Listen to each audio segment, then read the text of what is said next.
Welcome to the Digital Velocity Podcast, a podcast covering the intersection between strategy, digital marketing, and emerging trends impacting each of us. In each episode, we interview industry veterans to dive into the best, hard-hitting analysis of industry news and critical topics facing brand executives. Now, here are your hosts, Tim Curtis and Erik Martinez. Hello, this is Erik Martinez from Blue Tangerine. I'd like to welcome you to this episode of the Digital Velocity Podcast. I'm here with Tim Curtis, my co-host. Hey, everybody. Today, we have an exciting discussion with Harry Joyner from ecommercerecruiter.com. I met Harry 15 years ago during a digital marketing search as a candidate and got to know him a bit through that process and have absolutely thoroughly enjoyed learning about Harry and his process. If there's anybody you want to talk to about digital marketing, this is the guy. So we are going to spend some time learning a little bit about Harry today and talk a little bit about insourcing and outsourcing in digital marketing. So with that, let's jump on in. So Harry, how are you today? I'm awesome. How are you? I'm doing fantastic. We're super excited that you took some time out of your very busy schedule to join us this morning and talk a little bit about digital marketing and insourcing and outsourcing and hiring and all things digital. So why don't we start with just a little bit about Harry and how you got to be the e-commerce recruiter? Well, I'm the son of a highly successful entrepreneur. My dad and his partner founded and built a really successful company down here in Georgia. I'm based in Georgia. I went to undergrad at the University of Georgia, and I went to business school at the University of South Carolina. I did the international business program over there and ended up an angel round investor and former director of trading operations for a company called Global Food Exchange, which was when the first .com run up. And that business was sold in 2001, and I was literally unemployed after that. In the recession of 2001, 2002, after 9/11, I was literally unemployed for 2 years. And I bounced around and did a little interim and consulting-based projects, and I ended up at a local contingency recruiting firm in 2004 called SearchLogix Group. And I was there for about a year and closed some big deals. My wife and I were paying my taxes one day, and she said, "You're just kind of renting a desk over there. You could do this from home." So we crunched the numbers, and so I decided to quit and go basically be the home base, just like everybody right now is work from home. I've been working from home basically since 2004. I've closed hundreds of searches in the Internet Retailer Top 1000 and B2B communities. I'm on the phone with people 4 hours a day, 5 days a week, 51 weeks a year. I did some math before this podcast. So since 2004, that's 17,000 hours of contact time with e-commerce candidates. That's somewhere probably between 30 and 40,000 phone calls about e-commerce. It's pretty crazy. I'm like an ice pick. I have this tiny circle of competence that's very sharply defined around the edges. I do this one thing all day, every day, which is yap on the phone with people about e-com. It's a riot. I complain a lot that I have to sit on the phone sometimes 7-8 hours a day talking to clients or talking to my team. And I just can't imagine 40,000 hours. I don't want to do that math. That just seems like a ridiculous amount of phone time. So if you're on the phone that much, are you sitting at your desk kind of doing your thing, or are you walking around? My first CFO I ever worked with drove me nuts. I would be sitting at my desk having a conversation. He'd just be pacing the room.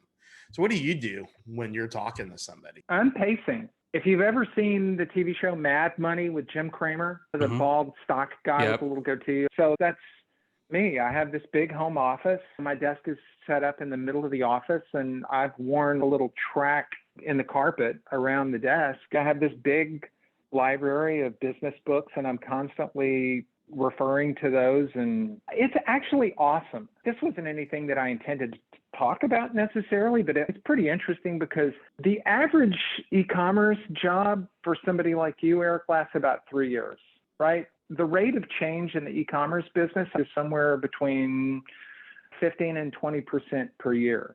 So like every 5 years, the entire business turns over. in terms of what it takes to do business online. For example, when I first got into e-commerce recruiting, there was an internet retailer top 300. And if you wanted to make it into the IR 300, you did this at Peruvian Connection, by the way, you had to do three things really well: drive traffic, improve an average order value, improve a conversion rate. If you could do that, you'd get into the IR 300. And it grew to the IR 500, and then it grew to the IR 1000, then it grew to the IR, whatever it is today, 2000. And what happened was it wasn't just DTC.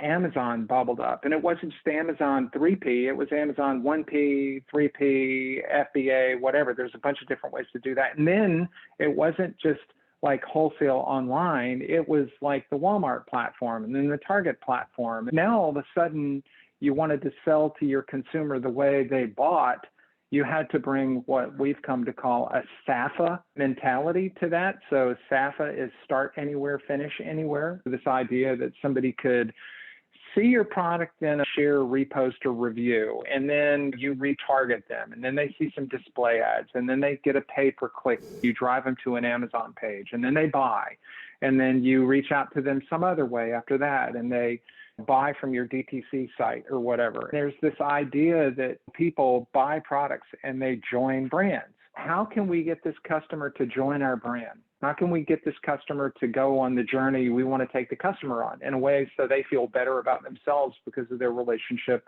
with our brand? Just the whole evolution of that: mobile, social, local, global, cloud, personalization, device, location, all the different types of search queries, and the algorithms being curated based on reading history and followed accounts and app interactions. It's like boiling the ocean if you really do it right. You take all that and you look at it on a per company basis. So this is like the coolest aspect of what I do, is that every candidate, you think about this, so I'm a recruiter. So every candidate is ultimately a client, and every client, every hiring manager is ultimately a candidate. So there's no such thing as a bad conversation. I placed you with Peruvian Connection. Then later I placed somebody at Peruvian Connection with you. Now, years later, here we are doing a podcast.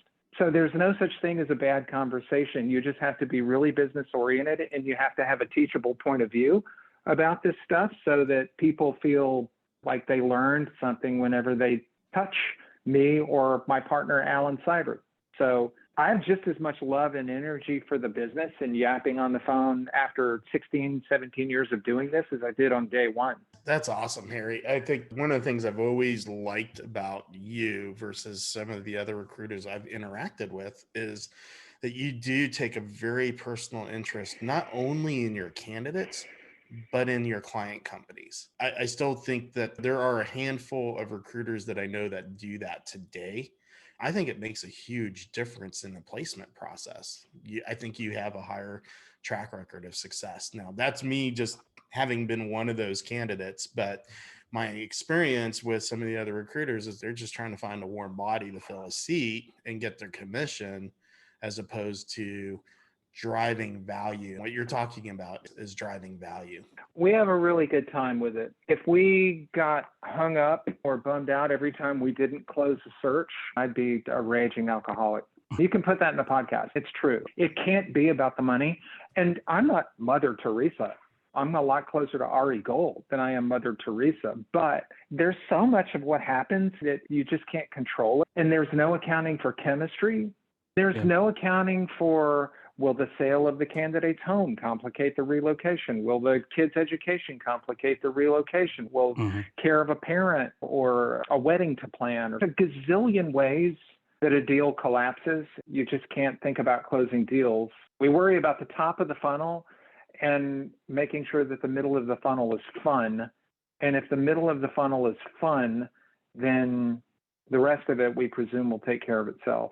Harry, this is Tim. I had a follow-up question, something that you mentioned a little earlier, and that was obviously the complexity of where we are today versus, let's say, 10, 15 years ago. The average tenure that you were mentioning, my observation has always been just a broad view. As CEO of Cohere One, I get a broad view of different search criteria and what's happening inside clients' businesses. But what's your observation? Are you seeing the average tenure increase, or are you seeing that average tenure beginning to decrease? Are we becoming a little bit more transient, let's say, than we were 5 years ago? Well, post-COVID, we're just seeing an unraveling of the relationship between companies and candidates.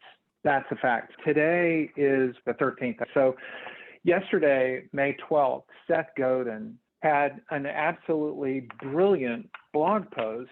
It's called Selling Hours, Hours, Selling Hours. The premise of the posting was, does the boss buy your time or your productivity?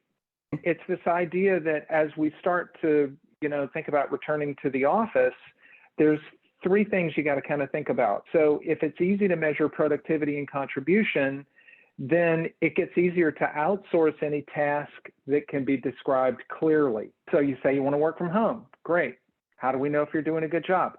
Well, traffic goes up, average order value goes up, conversion rate goes up, those three things, let's say hypothetically. Well, if that's what we're really looking for, maybe we get better results if we take your job and give it to an agency. So that's a thing that you have to worry about. Now, as it turns out, if the company is buying and selling hours, then you shouldn't be all pissed off when surveillance capitalism bumps up against your personal life. It's this other idea that if one of your workers dramatically increases productivity through some sort of an outsourcing arrangement, is that a problem? If all you care about as an online retailer is whether sales go up, sales in a pure online retail world would be traffic times average order value times conversion rate. If this is just a pure play, and that's all you care about, then if I'm your director of e-commerce and I figure out how to outsource part of my thing to some dude on TaskRabbit or Fiverr for $20 an hour, and you're paying me $150 an hour, there's an arbitrage opportunity. Now, all of a sudden, the whole thing begins to unravel. We're starting to see that. A couple of months ago, we were working on a search with a company up in Chicago, and we didn't close the search. It was just a giant waste of time, a big budget movie with a plot that went nowhere because the client ended up sourcing a cheaper director of e-commerce from Argentina. Never happened before. So when I placed Erik at Peruvian Connection a long time ago, Erik was competing against a guy in St. Louis, a lady in Topeka, a person in Wichita. The people were basically local, 2 people from Kansas City. It's not like that anymore. So because of that, we're seeing candidates taking their careers more seriously in terms of like their own personal value proposition and less seriously in terms of their relationship with their employers. And we are starting to see employers care a lot more about the results, and they care less about the culture. You can't see, I'm over here shrugging and my head shaking. I don't know what happens as a result of that. I think the jury's still out. So my visibility in COVID broad, a lot of clients, a lot of different industries.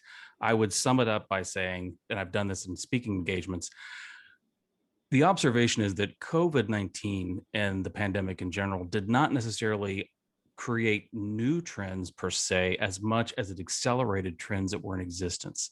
So this reshifting of a candidate in prioritizing personal value proposition over historically what had been a relationship with an employer, it existed before, but it just really accelerated because now we're looking to achieve things and we're looking for ways that we can do it with the lowest common denominator in terms of pricing. I do think that we'll see in the months and years to come, maybe the results of a shift from culture to a shift on task orientation. I'm not quite sure that's going to be all that everybody had expected it to be. I think we may find a little bit of a balancing at some point, but I would say that's my observation has been that it's just those trends accelerating. I don't know if you could see some of that yourself. So this is just an opinion thing. Like, I don't know how many people listen to your podcast, but here goes. Okay. So what we have seen is that candidates want to work from home. They're diehard. They want to work from home. It's like a teenager now that won't get up off the couch. So candidates want to work from home, and clients want to reduce costs through work from home. I think what's happening is that clients are afraid to make hiring mistakes given the decrease in in-person interviews. One of the things that's upsetting to our business is that clients are now relying on big projects and 60-day temp to perm arrangements, because It's very hard to assess culture fit on a Zoom call. On a Zoom call, I can tell if there's a decent flow in terms of speech and everything, but I can't tell if you have alcohol on your breath. I can't tell if you have BO or if there's some creepy vibe about you on a Zoom call. What's happening is that the hiring process is dragging out, and we've lost some candidates due to disinterest or lack of momentum. There are a lot of unknowns out there. So I have a prediction that repeat candidates in the future are going to have to develop what comedians would call a shtick, right? Like an inventory of IP, because every time you apply for a job, somebody wants you to do a 30, 60, 90-day plan. Well, if you apply for 50 jobs, what are you going to do, 50 90-day plans for somebody? I don't think so. You'll figure out how to templatize that as much as possible. The templates, I think, are going to allow people to manage and produce multiple applications and projects. What that basically means is that the hiring process is no longer a hiring process. It's an RFP. This is an actual thing. This whole work from home thing is really beginning to eat away at the edges of our thing. Now, I'm relatively bright, I'm highly specialized, I'm highly skilled. We'll figure it out, and we are figuring it out. But what this means for the candidate, again, I don't know who's listening to this podcast, but I thought a lot about this in 2020. I read about it, read books on Hollywood, read books on the music business. I talked to some of my music business buddies. I didn't just sit on my hands and watch this whole thing happen. It appears to me that in the future, candidates are going to have a specialized network to help them produce a specialized or niche result. I think 5 years from now, 10 years from now, the Internet Retailer Top 2000 is going to be like Hollywood, where there are actors and directors and producers who work in certain genres. So there's a Martinez method of something. There's a Kevin Ertel method of something. So if I came out there and we decided to do dinner and a movie, the five of us on this call, right? And you guys said, hey, let's go see the new Quentin Tarantino thing. I would know what kind of a night I was going to have based on the fact that you said Quentin Tarantino. If you'd said Jim Cameron, right, the guy who did Titanic, I would know something about the night in the movie based on just James Cameron. So in the future, and the older people, we're all in our 40s, a lot of us are in our 40s and 50s now, it's really essential that the executive's reputation precede them. By the time they get to an interview, there needs to be anticipation. We've heard so much about Erik Martinez. There's claim to fame stuff there. He's the guy that built Peruvian Connection up from nothing. He's the guy who did this, and there's going to be some things that you've done that will allow the recruiter to say, if you want this kind of result in your business, drive traffic, improve an average order value, improve a conversion rate, do this, that, and the other thing in your business. Erik Martinez is on a short list of guys who can give you that result. He's done it here, here, here, and here. So all of this work from home stuff, it's going to drive specialization, I think. It's going to turn people like me into, I'm not a career coach. My wife's a career coach. I'm not a career coach. But if I were a career coach, a lot of what I would do with candidates is figure out, what do you do better than anybody else? Like if there was a Martinez method of something, what would that method be? If there was business software for the Martinez method, who would need it? How would they know when they needed it? What are the integration costs? How would they know when it was doing its job? What are the costs of service? What happens when we get an Erik Martinez in our business? I've thought a lot about that. I'm obsessive compulsive. That is why I work from home. I'm a very unique animal. I totally get that. But I've thought a lot about this one issue and what that means for people in the internet retailer and e-com communities. So Harry, let's dive into this a little bit, because I think it raises some really critical issues that Tim and I are concerned about as agency leaders, looking at our clients and saying, I'm concerned that the executive leadership at these organizations, and I'll be honest, I work with a lot of small and mid-sized businesses, right? The executive leadership in this new environment does not seem to have, or do they, I guess is maybe the question, the knowledge of how to orchestrate these teams from all these disparate disciplines and bring them together. I liken it to like a conductor in a symphony, right? I've got my cello section, I've got my bass section, I've got my violas and my violins. By the way, I was a marching band guy, but the conductor has to take all these disparate skills and orchestrate the music in such a way that it produces a feeling of emotion and power and all those things that you get from a really, really good orchestral performance. So every single day in our businesses, we're trying to break it down into some disciplines, which I think are vocational. Paid search. I could dive into paid search for a lot longer time than we have to talk today about all the different specialties within paid search and SEO and email and programmatic advertising and so on and so forth. So how do we hire for those executives?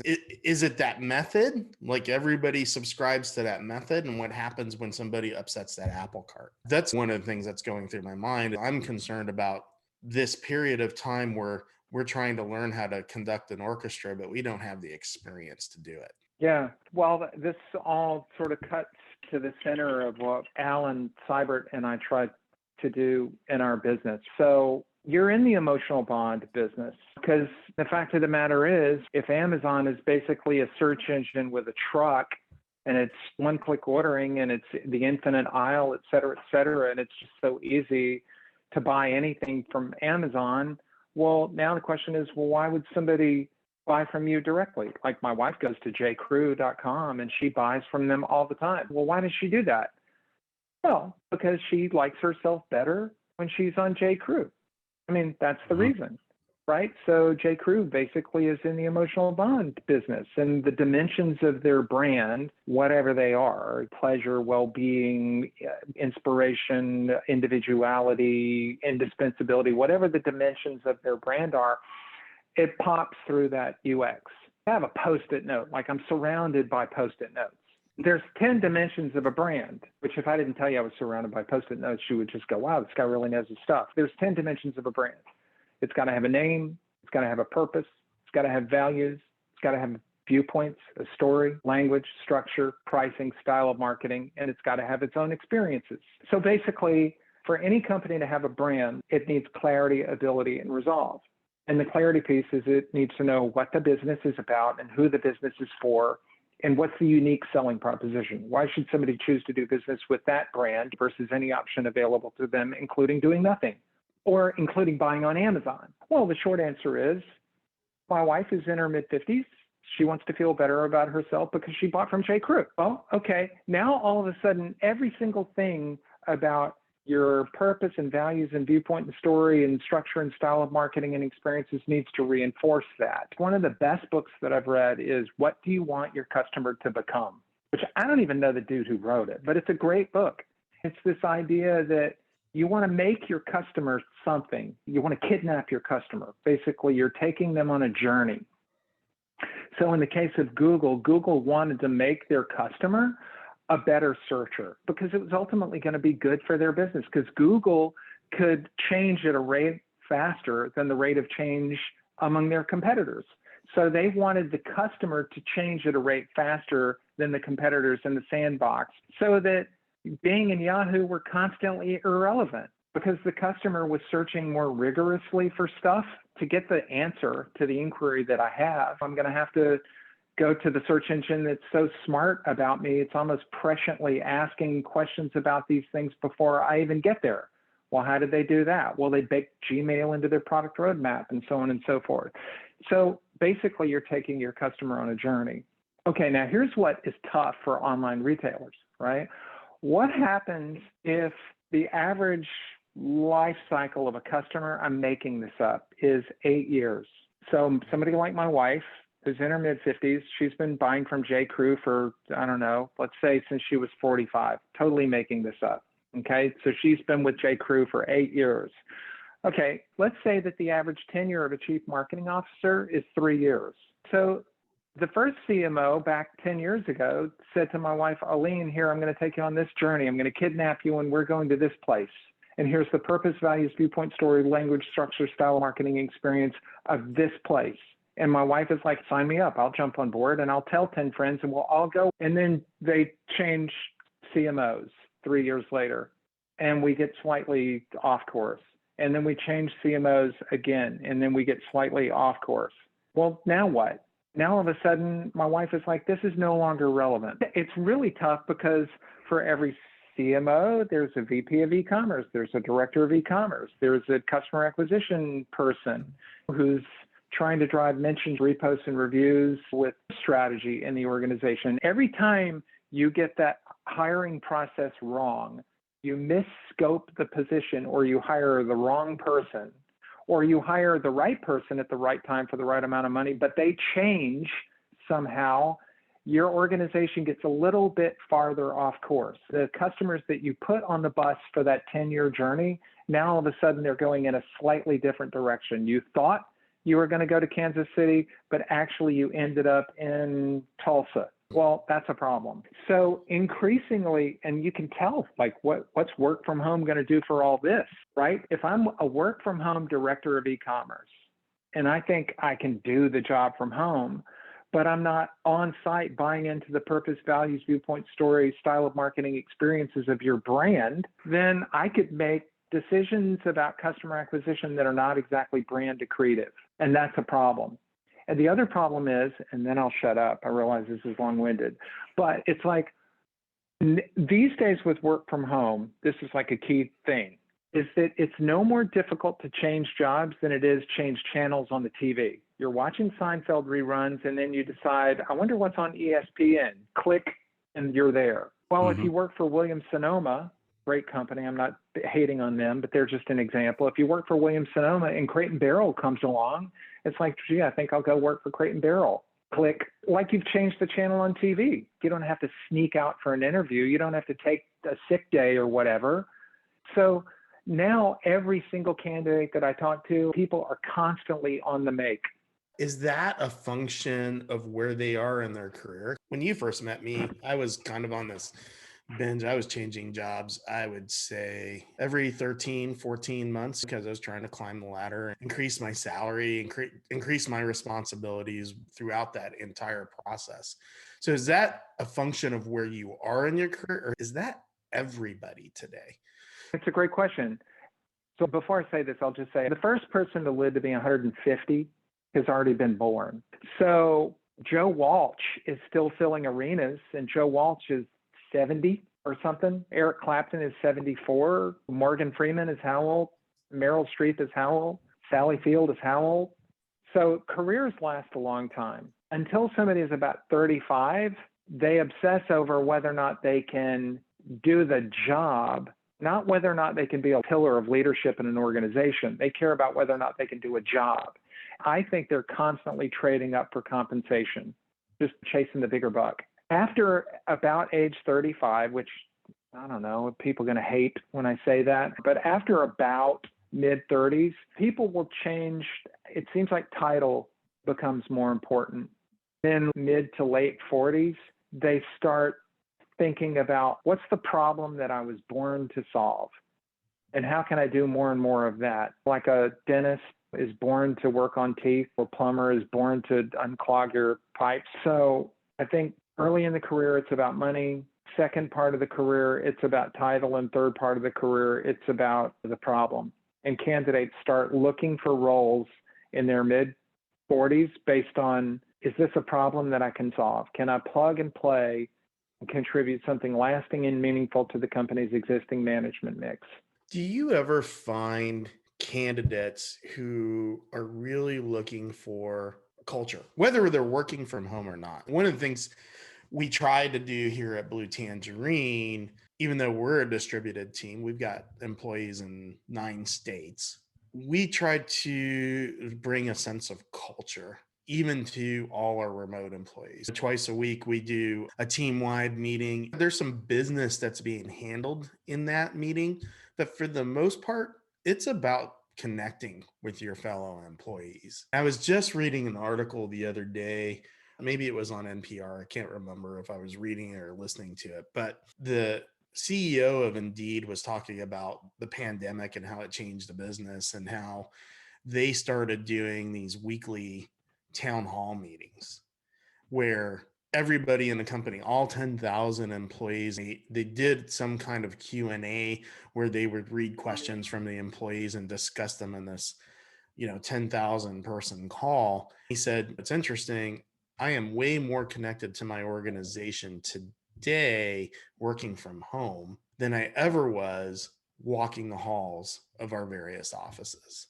I'll admit, I'm struggling with this. Greg, my business partner, and we're sitting here going, we want people in the office because there is some collaboration and there's subtle things that happen in an office that you don't get from the work from home thing, even with as good as the tools are with Zoom and Microsoft Teams and any number of other tools that you can use. On the other hand, we also see that with the right personalities and the right disposition and the right culture, we can create a culture that's still collaborative and interesting and productive with a work from home environment.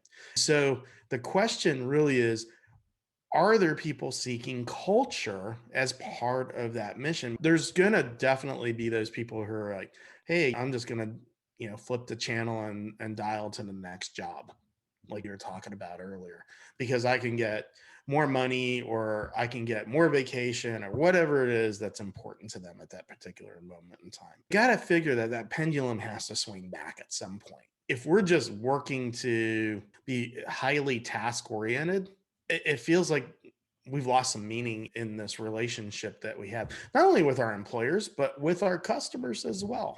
What do you think about that? I think you're totally on the right track. So this is all stuff I think a lot about. Just like your customers buy products and they join brands, it's like a little while ago, I said there's 10 things a brand must have: purpose, values, viewpoint, story, language, structure, pricing, style of marketing, experiences. Okay, so the purpose piece is a tricky one. If you're a potential client for me out there listening, I don't really interview around this. You'd have to do your own interviewing around this bit about purpose. I read a book by Blake Mycoskie, the guy who founded Tom's Shoes. And the purpose of the book was to really sort of explain how purpose and values informs everything else the business is about and who the business is for and what makes you unique. Blake Mycoskie, the book about Tom's Shoes, he talks about how better than having a purpose is for your brand to have a cause. Because when you have a cause, then you can have a movement. And when you have a movement, there's stuff you're trying to accomplish. When you have stuff you're trying to accomplish, then your company can have activists as opposed to fans or loyal customers.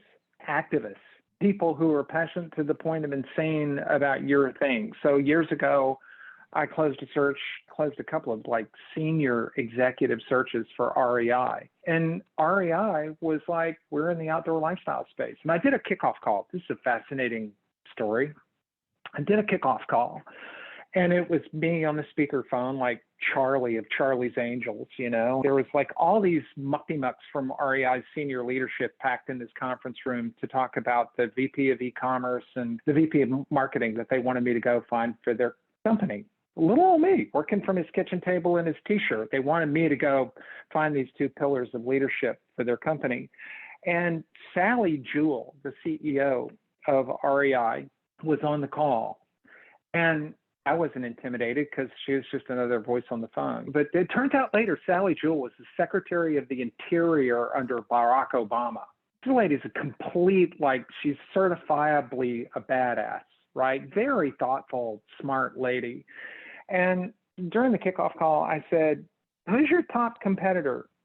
And Sally blurted out, the couch. And I thought that was brilliant. The couch.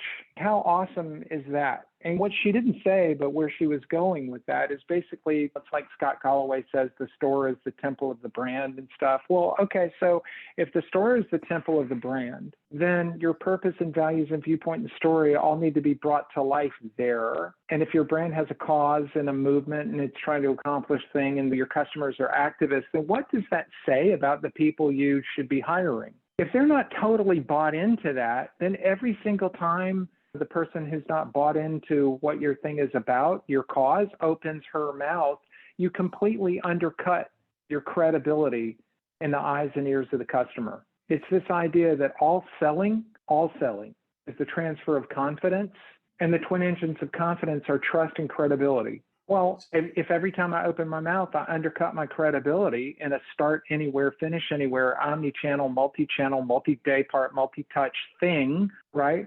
Where my brand is brought to life across a gazillion far-flung customer touch points, and the people that I've hired don't get that, they don't buy into it, then I'm screwed. So let's take that into the context of hiring internally versus hiring and outsourcing an agency for various functions, because I think what you're hitting on is kind of the core problem with some of our earlier conversation about dialing the channel and dialing for jobs and whatnot.